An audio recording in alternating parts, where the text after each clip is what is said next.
I want to start this off by saying that I love the first Incredibles and the first Wreck-It Ralph. They are two of my favorite Disney movies and two of my favorite animated movies of all time in general. I feel like there's nothing I could say about the Incredibles that nobody else has already said about it regarding why it's a great movie, so I'm not gonna waste time explaining the obvious. And for the first Wreck-It Ralph, I have this fond memory of seeing it on opening night in theaters. It was like me and my father and like a friend of mine. We all watched it together opening night, and I immediately fell in love with this movie. And I look back at that memory I cherish that memory a lot for personal reasons that I don't want to go into, but I look at that as a very important memory of mine. So imagine, if you will, the excitement that I felt when I found out that we were getting a sequel to The Incredibles and a sequel to Wreck-It Ralph. And then imagine how much stronger my excitement became when I found out that both of these movies were coming out in the same year. Yes, indeed, they were. We were gonna get Incredibles 2 and Wreck-It Ralph 2 in the same year, in 2018. I watched both of these movies when they came out opening night, and at first I really liked these movies. I remember when I saw Incredibles 2 opening night, I remember leaving the theater and I saw outside there was a long line. There was a lot of people that were wanting to see this movie. The line was crazy long. I bought Incredibles 2 on Blu-ray the day it came out. I was just in disbelief that finally, after all this time, after almost 15 years since the first film, we finally got The Incredibles 2. So at first, I really liked both of these movies when I initially watched them. And then as the years went by, slowly but surely, I began to like these movies less, especially when compared to their original movies. And in retrospect, 5 years later, half a decade later, Jesus, where did the time go? Seriously. More than anything else, I find both of these movies to be disappointing. Now, it is important for me to say that even though I think both of these movies are disappointing, my opinions on the movies themselves are also kind of different, even if I do think they're both disappointing sequels. Incredibles 2, I still think is a decent movie, but like, that's the thing. A sequel to The Incredibles should not be decent. A sequel to The Incredibles should be a f***ing masterpiece like the first movie. The fact that we had to wait almost 15 years for this movie that we were expecting to be like as amazing as the first film, it ends up just being like kind of, it's decent but not like amazing. It's just, I'm sorry, but that's disappointing to me. But even then, Incredibles 2 I wouldn't call a bad movie. It is a massive step down from the first film, but it is not a bad movie. If you ignore the first film, it becomes a better movie. It's only when you think of the first film and how amazing it was, that's when Incredibles 2 starts becoming less good. Ralph Breaks the Internet, on the other hand, just sucks. I'm sorry. I'm aware that now it's become more popular to hate this movie, and like people are saying it's like one of the worst movies in the Disney canon. And yeah, I think about it more, and yeah, this film kind of sucks. This film took everything. You know, say for what it is. Say whatever you want about Incredibles 2, but even though it was an underwhelming film, at least it didn't ruin the first film. At least, you know, like you could still enjoy the first film as a masterpiece. There was nothing in it that was like, oh, this ruins Incredibles 1 now. Whereas with this, it's like, this ruins the original Wreck-It Ralph. And as I said before, the original Wreck-It Ralph is a personally important movie for me. It's a very sentimental movie for me. So in today's video, I'm gonna go ahead and talk about why I find both of these movies to be highly disappointing. And I'm gonna be talking about how I was super excited for these movies. And although I did like them at first, I started liking them less as the years went on. This happens a lot, you know. I watch a movie, I like it at first, and then as time goes by, I start liking it less and less. But I'm just gonna go ahead and talk about why I find these movies highly disappointing when compared to their original films. If you enjoyed this video, then be sure to like, and if you're new to the channel, maybe consider subscribing, as it would be greatly appreciated. With that said, let us dive in. So before I actually talk about the movies themselves, let me bring up the elephant in the room.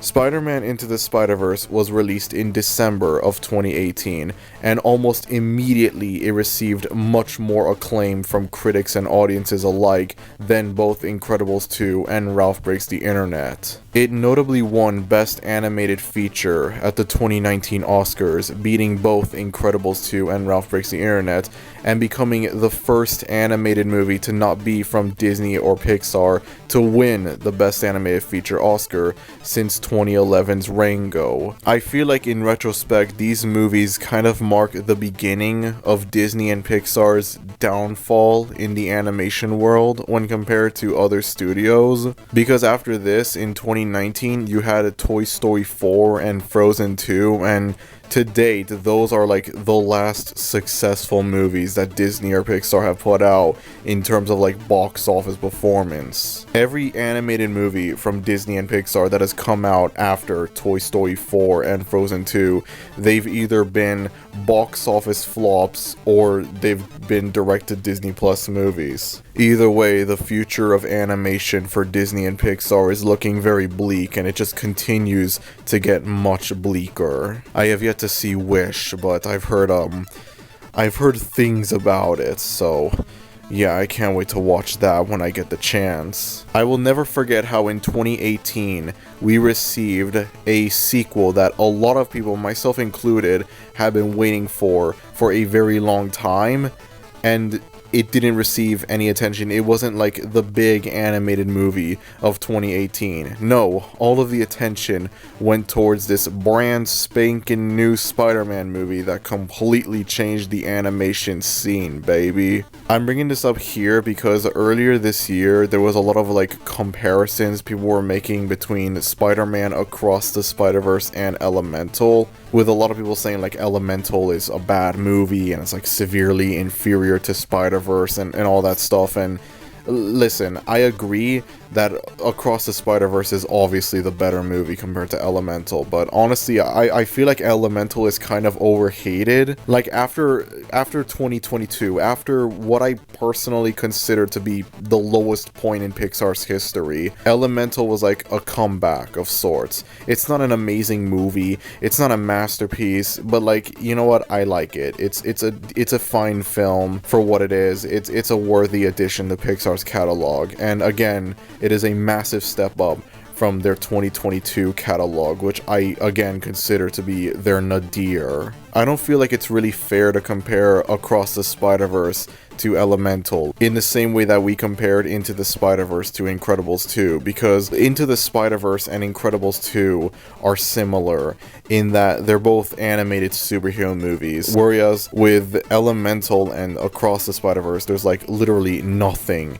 in common between the two movies. The two movies couldn't be any more different. There's also the added fact that The Incredibles 2 was a sequel that, again, a lot of people have been waiting for a very long time. Almost 15 years for this movie, and what we end up getting is a decent at best movie. So to have this Spider-Man movie just completely out of nowhere destroy Incredibles 2, it's mind-boggling. We went into 2018 expecting Incredibles 2 to be the greatest animated film of the year, and we left 2018 championing around Into the Spider-Verse, completely leaving Incredibles 2 behind in the dust. Elemental would have a significantly better reputation if it didn't come out around the same time as Across the Spider-Verse, whereas Incredibles 2 and Ralph Breaks the Internet would still be seen as disappointing, underwhelming sequels, even if Into the Spider-Verse didn't come out in the same year. I know I didn't bring up Ralph Breaks the Internet during this part, but you can't really compare the two. You can't really compare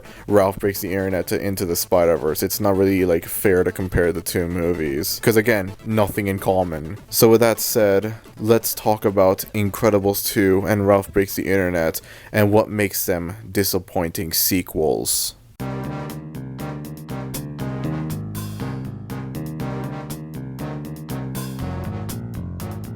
So as I said before, Incredibles 2 is not a bad movie necessarily.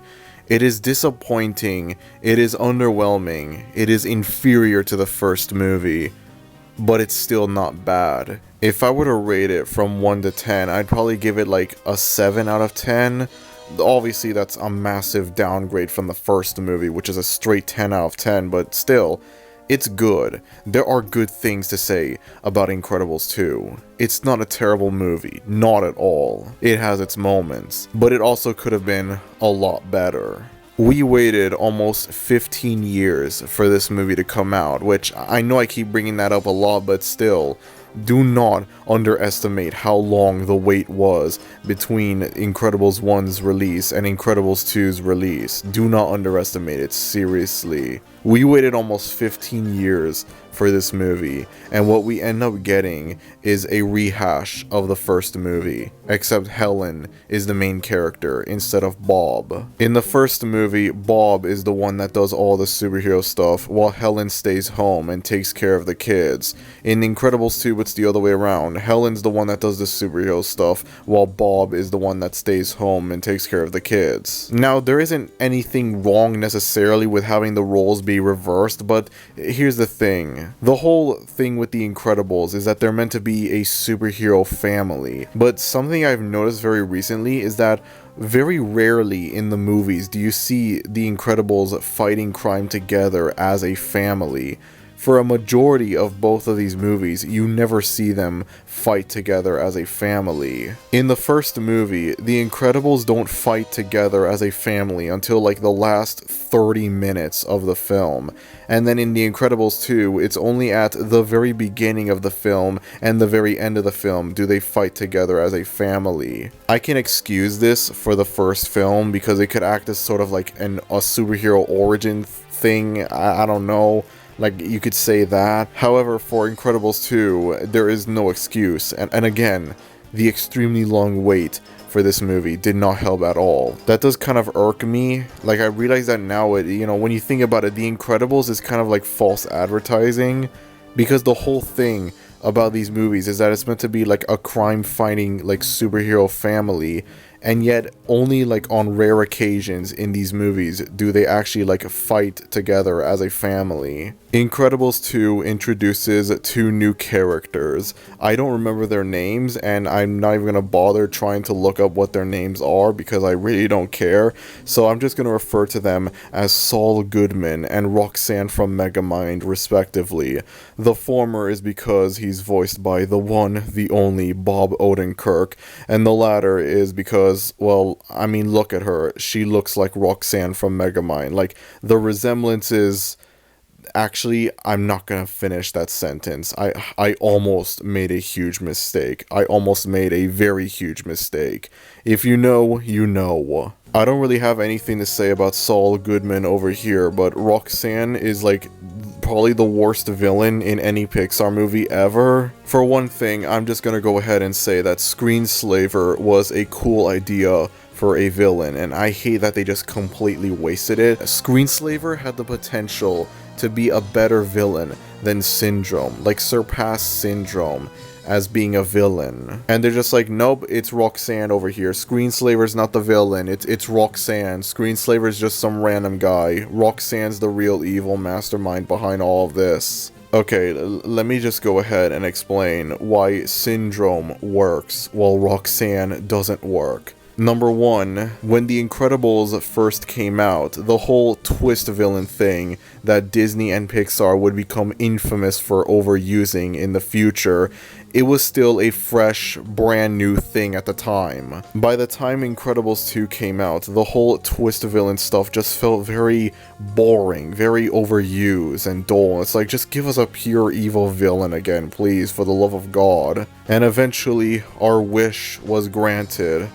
But unfortunately, the execution of it made us wish we didn't wish it at all. I am so sorry for that awful joke. I think this might be the first time where like a pun goes from being unintentional to being intentional while still going. I am deeply sorry for that, seriously. God, and this was like, you think about Pixar's previous movie before this, Coco, which had probably the best twist villain in a modern Disney or Pixar movie with Ernesto de la Cruz. Ernesto turning out to be a villain was genuinely surprising. Like, it would just catch you off guard. Whereas Roxanne over here, it's like the moment you meet her very early on, you already know, like, yeah, she's evil. She's the bad guy. And that's another thing as well with Syndrome, regarding why Syndrome works while Roxanne doesn't. You first meet Syndrome in the first movie as Buddy, or Incrediboy, whatever you want to call him. And he only appears in like the first 5-10 minutes of the movie, and that's it. You don't see him again until much later on in the movie. And there's a lot of stuff that occurs in the movie between the last time you see him as Buddy / Incrediboy and the first time you see him again as Syndrome. And it makes you forget about this character. It makes you forget about that kid that was briefly in the movie at the very beginning. So when it's revealed that Syndrome is actually Incrediboy or Buddy, it's genuinely shocking. It actually is a great twist. Roxanne over here is super obvious the moment you see her that, yeah, she's evil, she's a villain. Literally, as soon as you meet these two characters, you already know that like one of them is going to be the villain. This wouldn't be as bad if it weren't for the fact that, again, they wasted a potentially cool villain for this. They wasted it just for a cheap cop-out twist villain. It's just pathetic, seriously. In addition to Saul Goodman and Roxanne, there's a lot of new superheroes that are introduced in the movie. I don't really have a whole lot to say about them. They're fine. There's nothing wrong with them. Really, it's only Roxanne that I have a problem with. Like, if you're gonna include a twist villain, at least have it be properly executed as well. Again, there's a reason why Ernesto de la Cruz worked while Roxanne didn't work. If you're gonna have a twist villain in the movie, at least don't make it so that's like the moment you meet the twist villain, you already know, like, yeah, she's evil. Make it more subtle. You already just know that something is off with her. The Underminer would have unironically been a better villain for this movie than Roxanne over here.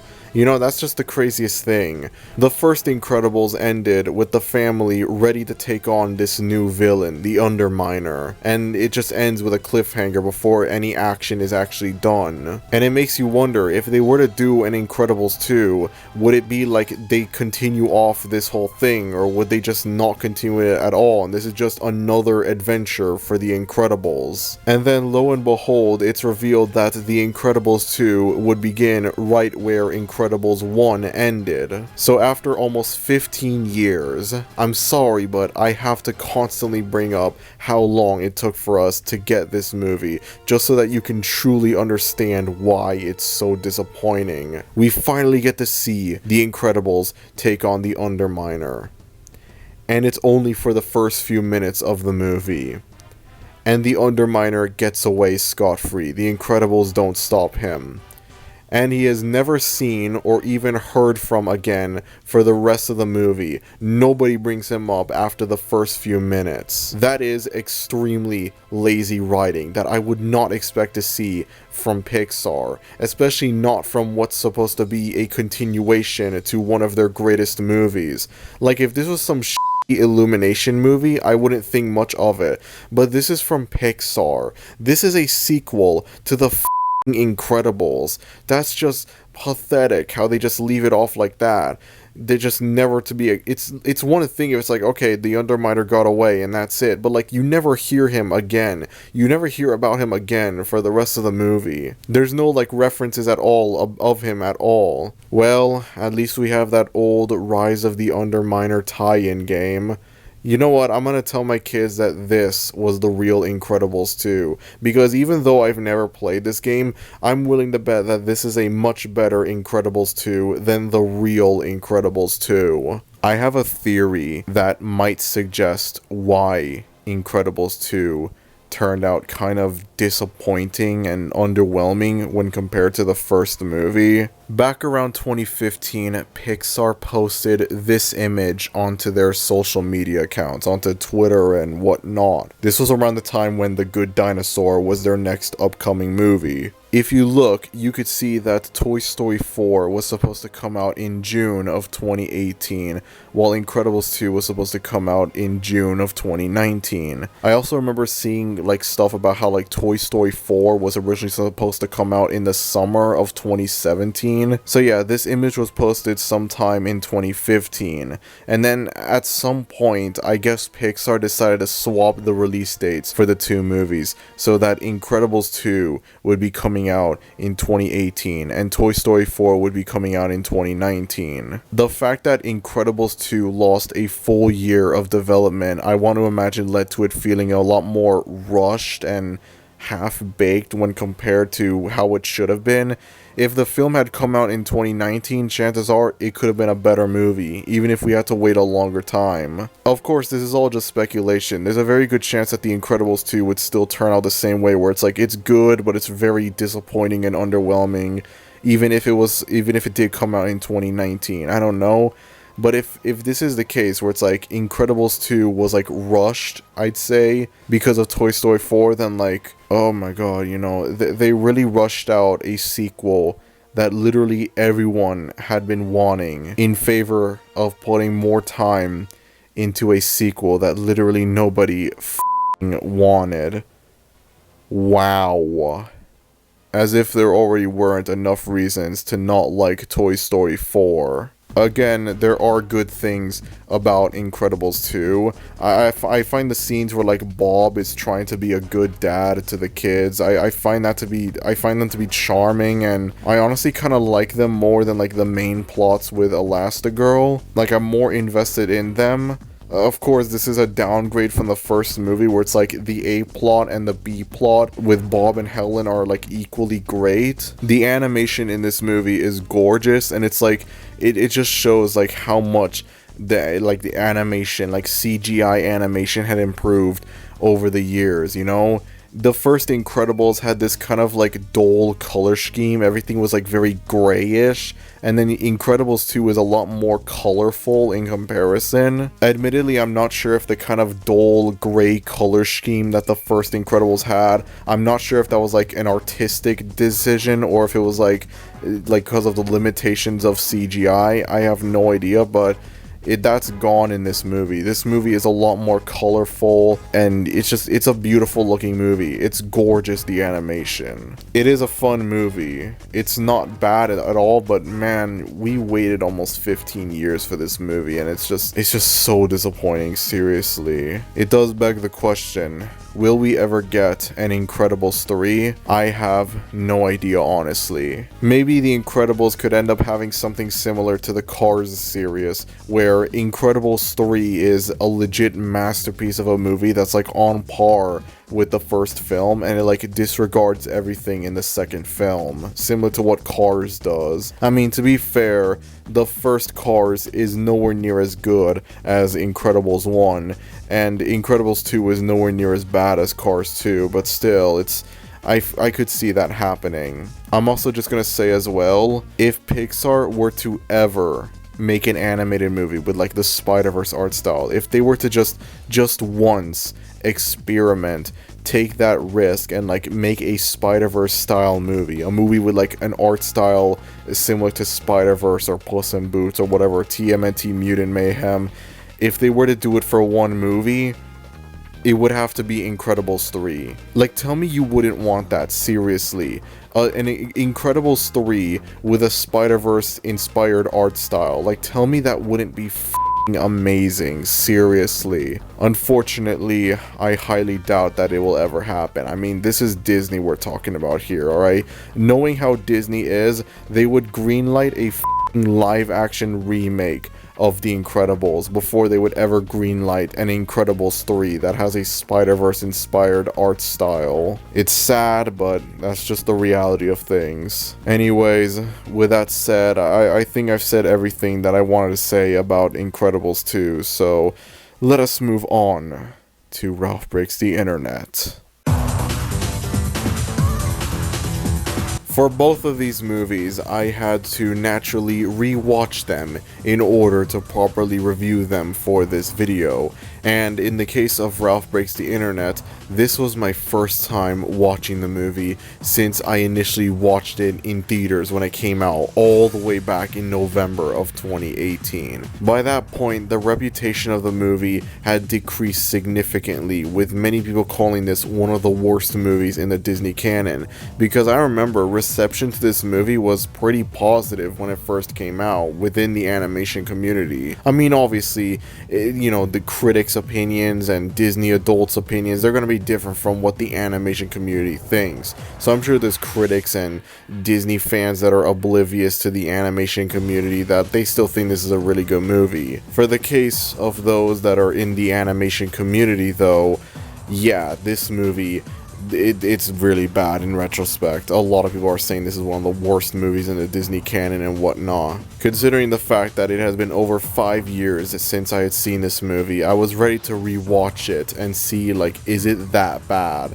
Is it as bad as people have made it out to be? It will obviously be inferior to the first Wreck-It Ralph, but you know what? Incredibles 2 was inferior to Incredibles 1, but it was still a decent movie, so maybe the same thing could happen to Ralph Breaks the Internet. Oh my god.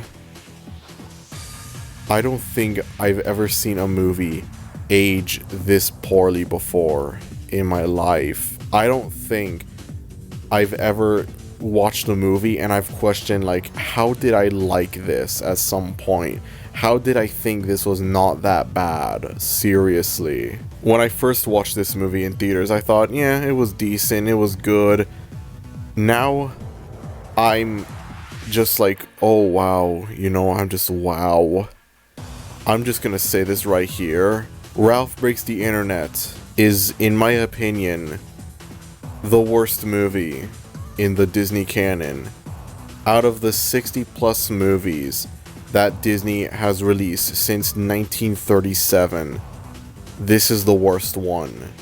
This is the nadir. I get there's a lot of other stinkers in their catalog, okay, I get it. Chicken Little has one bad character in it. Frozen has caused irreparable damage to both YouTube and children's entertainment as a whole. Home on the Range is... okay, I have never seen this movie, so I have no idea why people hate it. All I know is that people hate it, so I figure might as well bring it up here. Raya and the Last Dragon is generic and forgettable. Strange World is generic and forgettable. Encanto is generic and forgettable. People only cared about it more than the previous two movies that I mentioned just because it had a mildly catchy song in it, and that's it. I'm sure Wish is an underwhelming movie. I'm sure it's a bad film. It's a disappointing way to celebrate Disney's 100-year anniversary. I'm sure of that. I am very much sure of that. This is still their worst movie. And as I said before, the first Wreck-It Ralph is an important movie to me for personal reasons. So the fact that this movie is as bad as it is, it's just oh my god, it's just why, bro? Why? I'm also just gonna go ahead and drop another, probably far more controversial opinion. I hate this movie more than the Emoji Movie. I unironically think the Emoji Movie is better than Ralph Breaks the Internet. For one thing, the Emoji Movie is just a one-time standalone movie, and that's it. It's not a sequel to a movie. It doesn't ruin a movie that is important to me for personal reasons. It's just some stupid one-time thing, and that's it. For another thing, the product placement. Now, seeing how both movies are about the internet, they're about social media and whatnot, there's a lot of product placement in them. And it is the most corporate, dystopian thing I have ever seen in my life. You got Amazon, you got Twitter, you got Google, you got Candy Crush, you got all that stuff. Just products everywhere. Consume product, everyone. Consume product. I would actually argue there's more product placement in Ralph Breaks the Internet compared to in the Emoji Movie.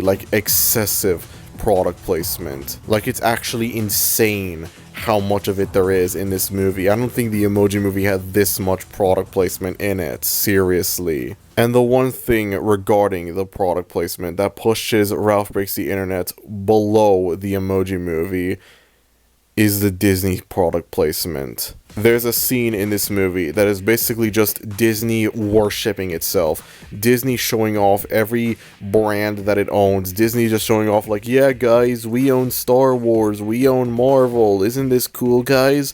We got Stormtroopers, we got Groot, we got Buzz Lightyear. Isn't that cool? Consume product now. Give us your money. It is the most dystopian, soulless thing I've ever seen. Like back in 2018, we didn't think much of it. Looking at this now, it's like, oh my god, this is actually disgusting, seriously. Say whatever you want to say about the Emoji Movie, but I personally find every scene in Ralph Breaks the Internet that involves the Disney princesses to be much harder to sit through and much cringier than the entirety of the Emoji Movie, and I have zero shame in saying that. So yes, I do legitimately, unironically believe that Ralph Breaks the Internet is worse than the Emoji Movie. Now naturally, this would be the part where I would call out the cartoon community for their double standards, asking why this is okay to them, but this somehow isn't, even though they're equally bad.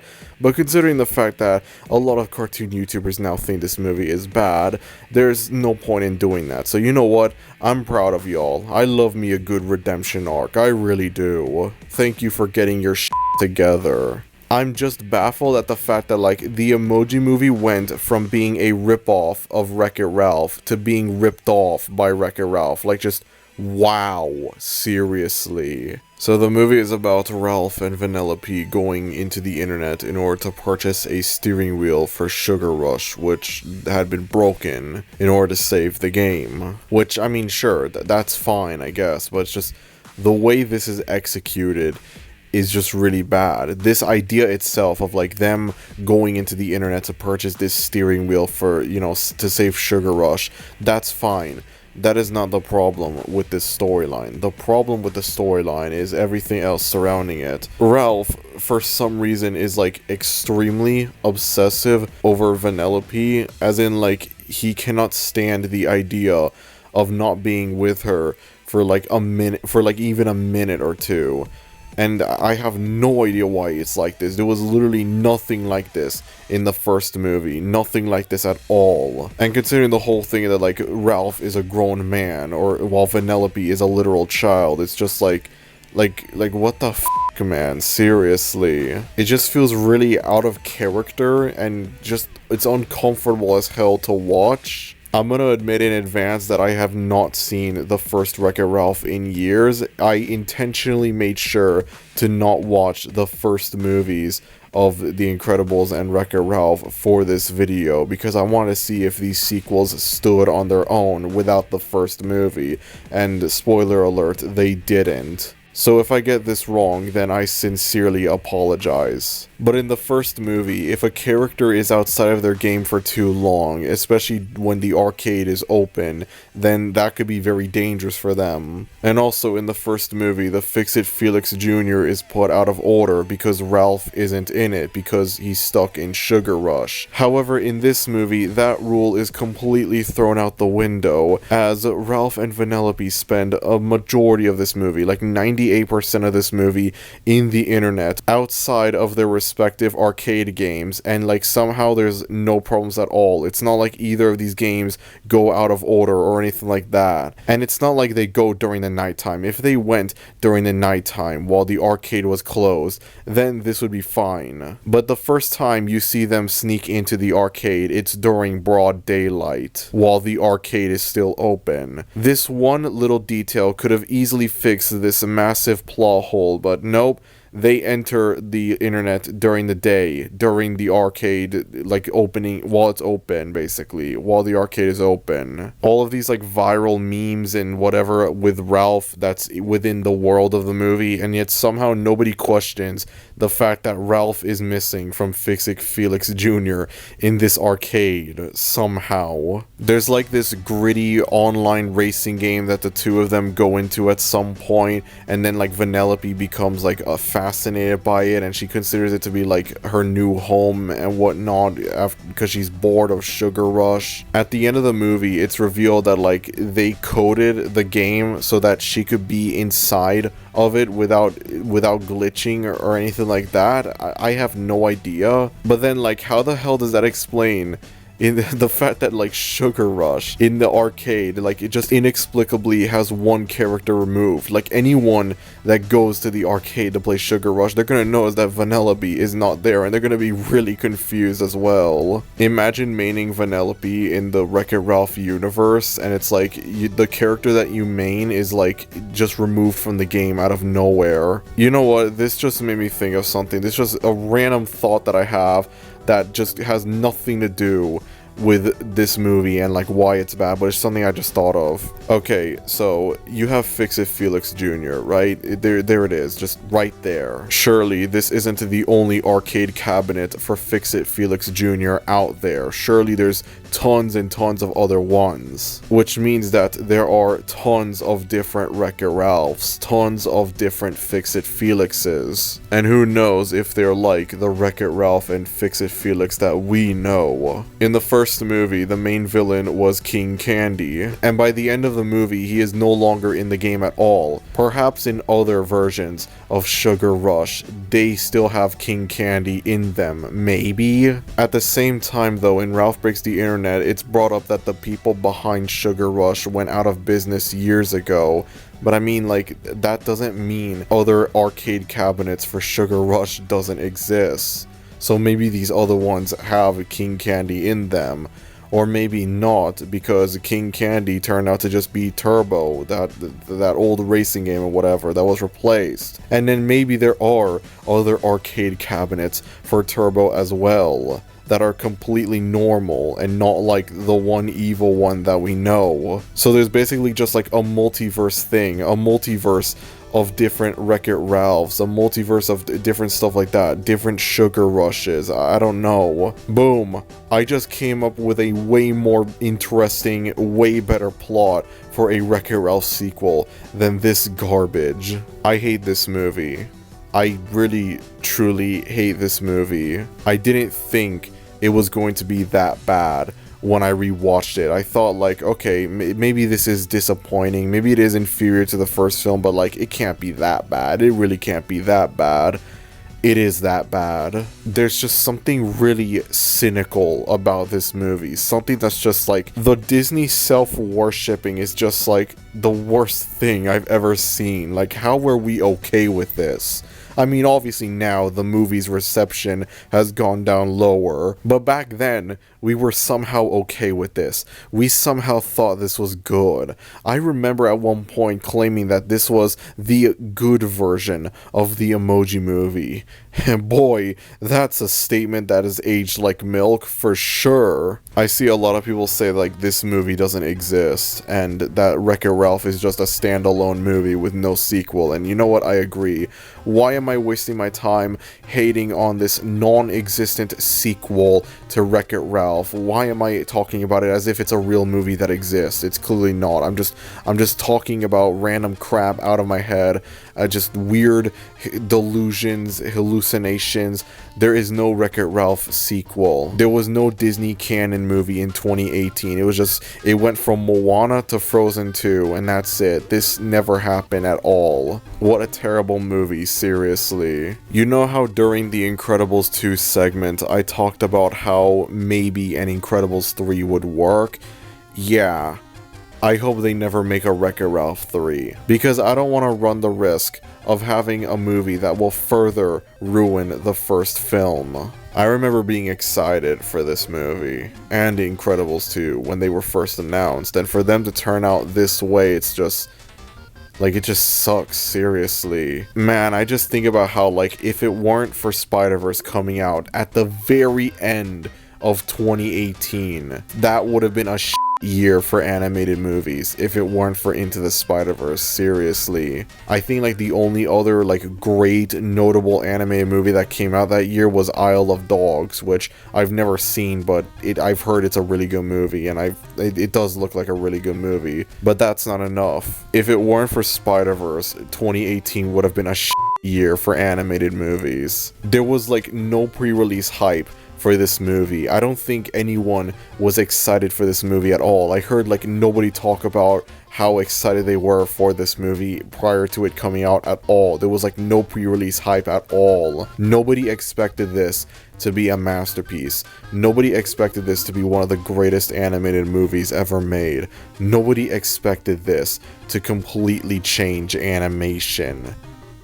And yet it did all of that like it was nothing. And although it didn't make as much money at the box office as Incredibles 2 or Ralph Breaks the Internet, it received far more acclaim than both of those movies. And reminder, this is the film that won Best Animated Feature at the 2019 Oscars, and not Incredibles 2 or Ralph Breaks the Internet. God, the fact that Ralph Breaks the Internet was even nominated is like bad enough. Like, sure, Incredibles 2, that's fine, but like, how the f was Ralph Breaks the Internet nominated? Seriously. No matter what, this picture will always be funny. I entered 2018 excited for both of these movies, given how much I love the first films, and I almost left 2018 disappointed by the quality of these movies. And then I get pleasantly surprised, I and so many other people get pleasantly surprised that the people that made the Emoji Movie the year before,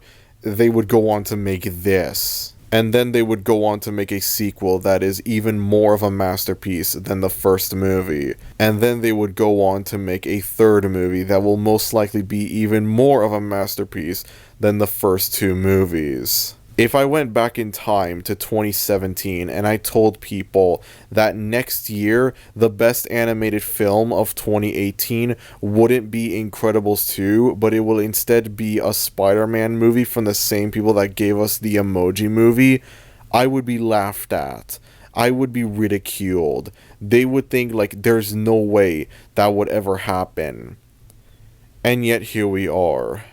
We truly live in the best timeline. Actually, no. The best timeline would be if we got Spider-Verse alongside an Incredibles 2 and a Wreck-It Ralph 2 that were just as good as, if not possibly better, than the original Incredibles and Wreck-It Ralph. Ah, well, this is at least this is the next best thing, I suppose. Anyways, that's about it. This is a video that I've been wanting to make for a while now, and I'm really happy that finally it is seeing the light of day. If you enjoyed this video, then be sure to like, and if you're new to the channel, maybe consider subscribing, as it would be greatly appreciated. Thank you everyone for watching this video, and I will see you all next time. Adios.